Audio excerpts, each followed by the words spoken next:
Hello दोस्तों। कल हम लोग संघ एवं इसके राज्य क्षेत्र के बारे में डिस्कशन किया था, जिसमें अनुच्छेद 1 से 4 के बीच में हम लोगों ने डिस्कस किया था। वो संविधान के पार्ट 1 में आता है और उसमें हम बकायदा 4 अनुच्छेदों का जिक्र किए थे उसमें। और इसके अलावा हमने उसमें यूनियन और टेरिटरी कैसे बना हमारे देश का, क्या क्या उसमें खासियत रही है, कौन कौन से लोग उसमें इन्वॉल्व रहे थे, कैसे चीज़ें बनी, इन सब चीज़ों के बारे में हमने पिछले वीडियो में डिस्कशन किया था। इस वीडियो में हम लोग डिस्कशन करने वाले हैं नागरिकता, सिटीजनशिप। ये सिटीजनशिप नागरिकता पार्ट सेकंड में आता है, आर्टिकल 5 to 11। इस आर्टिकल्स में हमें केवल 11 आर्टिकल्स ही पढ़ने हैं, मतलब कि 11 नंबर आर्टिकल ही हमारे काम का है और वही हमारे एग्जाम के पर्पज से हमें पढ़ना है। लेकिन उसको पढ़ने से पहले हमें जानना होगा कि सिटीजनशिप होता क्या है, हमारे संविधान में इसका जिक्र है कि नहीं है, हमारे संविधान में इसको कब बनाया गया था या फिर कब लाया गया था।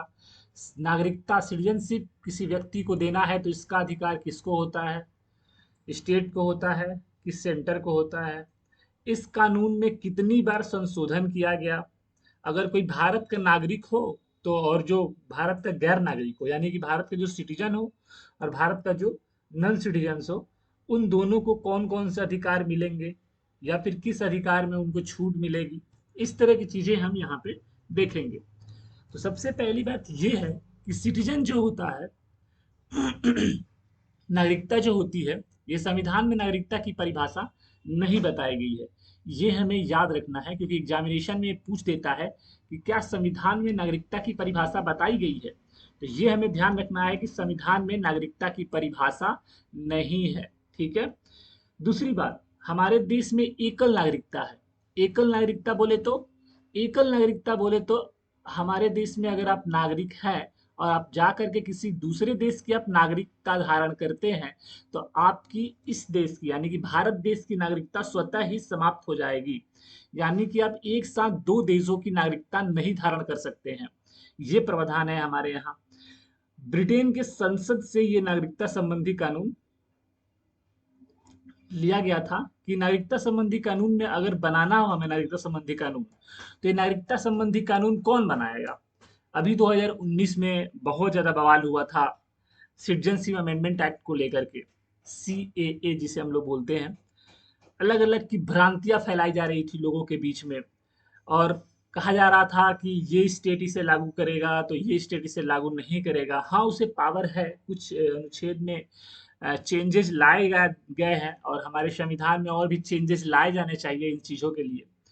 तो यहाँ पे हम देखेंगे कि संसद को ये अधिकार होता है कि वो किसको नागरिकता देना है और किसको नागरिकता नहीं देना है, ये संसद डिसाइड करता है, बोले तो पार्लियामेंट। यही हमारा आर्टिकल 11 कहता है कि किसको नागरिकता देनी है और किसको नागरिकता नहीं देनी है। ये हमारा आर्टिकल 11 कहता है कि पार्लियामेंट इसको डिसाइड करेगा। अब यहाँ पे हम लोग पढ़े होंगे से 8th या 9th के एनसीईआरटी में है हमारा कि कितने लिस्ट होते हैं। तो हम लोग पढ़े होंगे कि 3 लिस्ट होते हैं। पहला होता है हमारा संघ सूची, दूसरा होता है हमारा राज्य सूची जिसे हम स्टेट लिस्ट बोलते हैं, संघ सूची यानी कि यूनियन लिस्ट। इसके अलावा कंकरेंट लिस्ट होता है जिसे हम हिंदी में बोलते हैं समवर्ती सूची। अब ये क्या होता है तो इस पे थोड़ा सा देख लेते हैं। ऐसे लिस्ट होते हैं जिसपे कानून केवल सेंटर बनाता है, उसे हम संघ सूची बोलते हैं। जैसे कि नागरिकता का कानून हो गया, डिफेंस से रिलेटेड, फॉरेन अफेयर से रिलेटेड जो भी चीजें होंगी वो सारा संघ सूची में आता है और उस पर कानून कौन बनाएगा, सेंटर बनाता है। ठीक है। राज्य सूची की बात करें तो राज्य सूची में हमारे बहुत सारी चीजें आ जाती हैं कि राज्य का कल्याण कैसे करना है, इंफ्रास्ट्रक्चर पे ध्यान देना है, स्वास्थ्य पे ध्यान देना है, सारी चीजें राज्य की सूची में आती है। और समवर्ती सूची में भी बहुत सारी चीजें आ जाती हैं। समवर्ती सूची में जैसे कि ऐसे ऐसी सूची होती है समवर्ती सूची जिसपे संघ भी उस पर कानून बना सकता है और राज्य भी कानून बना सकता है, वो हमारी समवर्ती सूची होती है। तो जो नागरिकता कानून है वो हमारी संघ सूची में आती है, बोले तो यूनियन लिस्ट में आती है।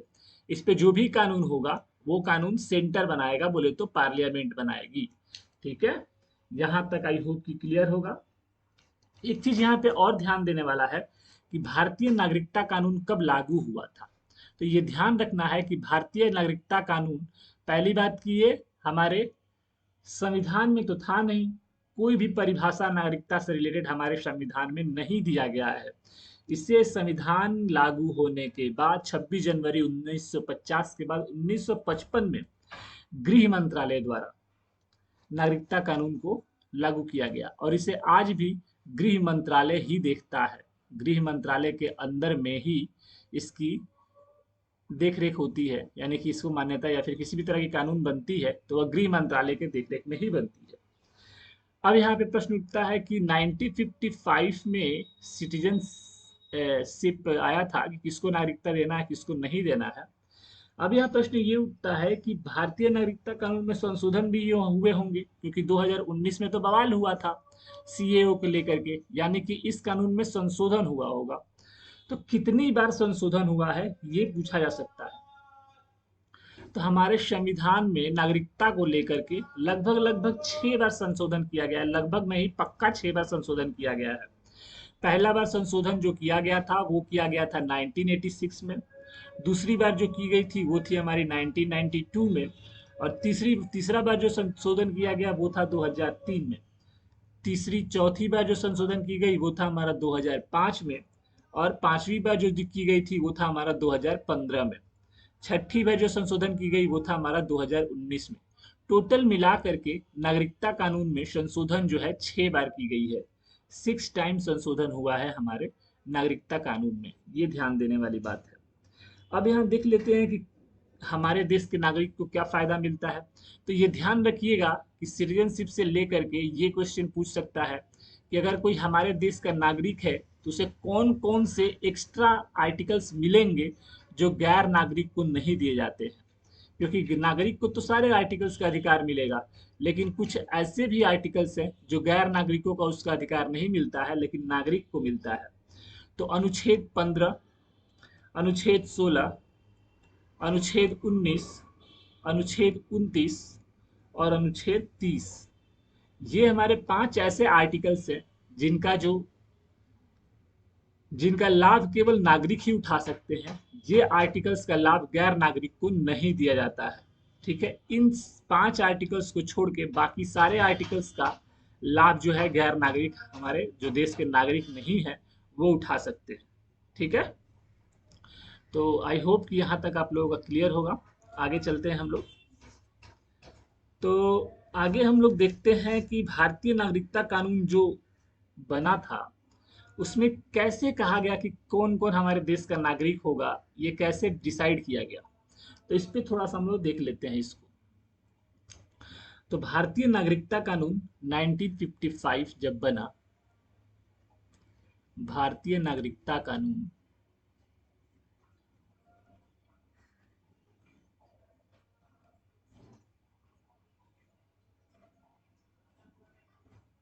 जब 1955 हमारे यहाँ बना तो पहली चीज यहाँ ये प्रश्न उठा, हमारे यहाँ पहला ये प्रश्न उठा कि भाई नागरिकता कैसे मिलेगी, किसको नागरिकता दोगे। तो पहला प्रश्न कैसे, कैसे नागरिकता मिलेगी और ये नागरिकता समाप्त कैसे होगी।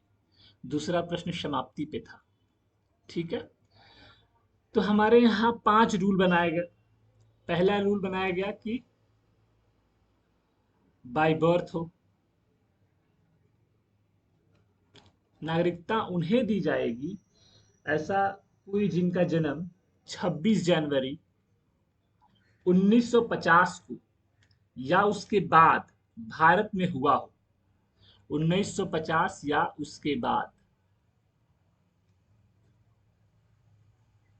भारत में जन्म हुआ हो। ठीक है, उन्हें यहाँ की नागरिकता दी जा सकती है या फिर कहा जा सकता है कि वो भारत का नागरिक है। इसमें 1986 में एक संशोधन किया गया, संशोधन हम लोग देखे हैं ना। 1986 में एक संशोधन किया गया कि एक चीज और इसमें ऐड कर दिया गया कि माता या पिता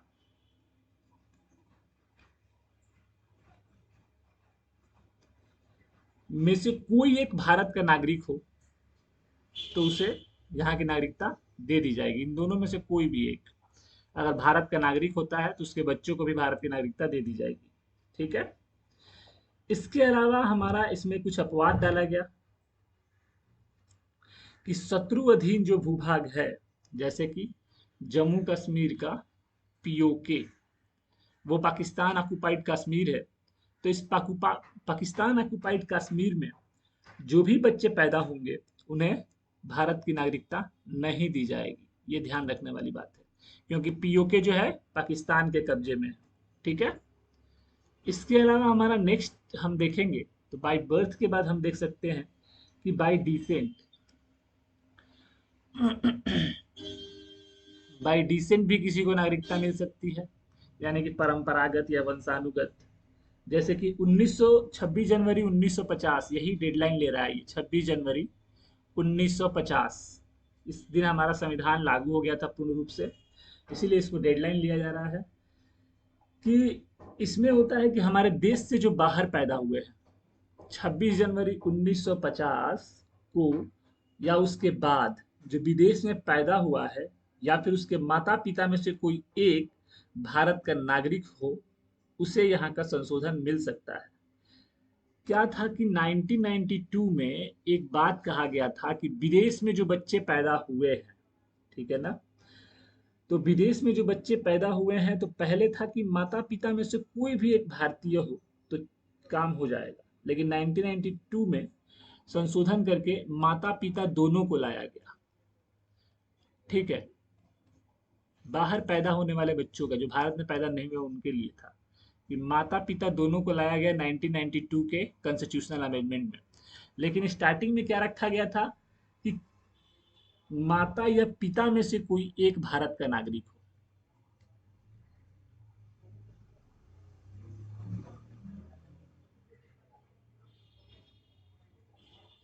अब है कि माता या पिता में से कोई भी एक भारत का नागरिक हो, ये 1992 में जोड़ा गया। और स्टार्टिंग में केवल बोला गया था कि पिता भारत का नागरिक हो। स्टार्टिंग में केवल बोला गया था कि पिता भारत का नागरिक हो, माता हो या ना हो उससे कोई फर्क नहीं पड़ता है। बाय डिसेंट वो बच्चा अगर भारत से बाहर पैदा होता है तो उसे भारत की नागरिकता दे दी जाएगी। ठीक है। इसके अलावा हम लोग एक और है, उसमें बोलता है हम लोग रजिस्ट्रेशन करा करके भी अपना नागरिकता ले सकते हैं। बोले तो पंजीकरण व्यवस्था, पंजीकरण द्वारा। ठीक है, जिसको इंग्लिश में कहते हैं हम लोग बाय रजिस्ट्रेशन। तो पंजीकरण कराने के 5 वर्ष पहले, जैसे आज अगर आप पंजीकरण करवा रहे हैं तो उससे 5 वर्ष पूर्व, पहले 5 वर्ष पहले हमको क्या करना होगा, तो अब भारत में लगातार हमें रहना होगा 5 वर्ष तक, जिस दिन रजिस्ट्रेशन करा रहे हैं उस दिन तक, तो उसको भारत की नागरिकता दी जा सकती है। ये पंजीकरण जो होता है ना, ये डिपेंड करता है होम मिनिस्ट्री पे, तुमको देना चाहे या ना देना चाहे, डिपेंड ऑन होम मिनिस्ट्री। ठीक है। रजिस्ट्रेशन के द्वारा तुमको यहाँ की नागरिकता दे दी जाएगी।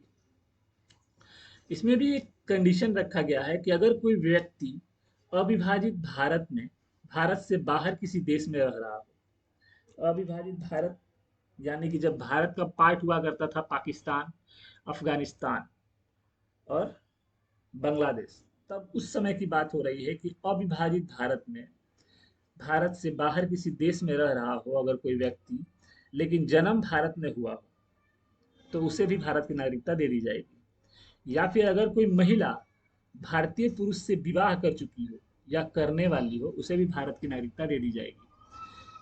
इसके अलावा भारतीय नागरिकों को अवयस्क बच्चे विदेश में रह रहे हैं तो उसे भी नागरिकता मिल सकती है। अवयस्क बच्चा, नॉट वयस्क, अवयस्क, यानी कि 18 साल से कम हो और उसके पेरेंट्स बाहर रह रहे हैं, ये बच्चा भी बाहर रह रहा है। ठीक है। तो अगर वो भारत आता है तो उसे यहाँ की ये नागरिकता मिलेगी, क्योंकि इनके जो माता पिता हैं वो भारतीय हैं, तो वो दी जा सकती है। ठीक है। इसके अलावा राष्ट्रमंडल देशों के नागरिक जो भारत में कार्यरत हो, वो आवेदन देकर नागरिकता ले सकते हैं। राष्ट्रमंडल देश मतलब, राष्ट्रमंडल देश का मतलब क्या होगा, कोई बताएगा? राष्ट्रमंडल देश का मतलब होता है वह देश जो पहले अंग्रेजों का गुलाम रहा हो। ठीक है। वो सारे देश मिला करके राष्ट्रमंडल कहलाते हैं। हम लोग देखते हैं ना, कॉमनवेल्थ गेम भी होता है, वही राष्ट्रमंडल। ठीक है। वही देश होते हैं जो कभी अंग्रेजों के उपनिवेश यानी कि कॉलोनीज यानी कि गुलाम रहे। ठीक है। इसके अलावा देशीकरण द्वारा, देशीकरण बोले तो लगातार 10 सालों तक वो हमारे देश में रहा हो, उसे भी भारत की नागरिकता दे दी जा सकती है। ठीक है। फिर उसके बाद से भूमि एक्विजिशन, भूमि अधिग्रहण बोले तो लैंड एक्विजिशन, लैंड एक्विजिशन के द्वारा यानी कि भूमि अधिग्रहण। अब भूमि अधिग्रहण में क्या आता है, तो भूमि अधिग्रहण में आता है कि जब किसी अन्य देश को, भारत को, जब किसी अन्य देश का जमीन यानी कि लैंड किसी दूसरे देश का, उसे भारत में मिला लिया गया है, तो उसे वहां के लोगों का जो इस लैंड पे रहते हैं उन्हें तो इंडिया का सिटीजनशिप देना होगा, क्योंकि अब तो वो लैंड इंडिया में मिल गया है। तो वहां के लोगों को नागरिकता दी जा सकती है। भूमि अधिग्रहण जब होगी तो वहां के उस लैंड पे रह रहे लोगों को नागरिकता दी जा सकती है। ये सारा हमारा कानून व्यवस्था था सिटीजनशिप अमेंडमेंट बिल, एक्ट का बिल था, बाद में एक्ट बन गया। पता ही होगा आप लोगों को कि जब बिल होता है तो ये बिल फिर कहाँ जाता है, पार्लियामेंट में। फिर ये बिल पार्लियामेंट में, लोकसभा में पास होता है, फिर ये जाता है राज्यसभा में, फिर राज्यसभा से पास होकर के ये कहाँ जाता है, प्रेसिडेंट के पास, और प्रेसिडेंट इस पे साइन कर देते हैं, तो ये बन जाता है हमारा एक्ट यानी कि कानून बन जाता है। ठीक है, इतना क्लियर है। चलो, तो मिलते हैं हम लोग नेक्स्ट वीडियो में।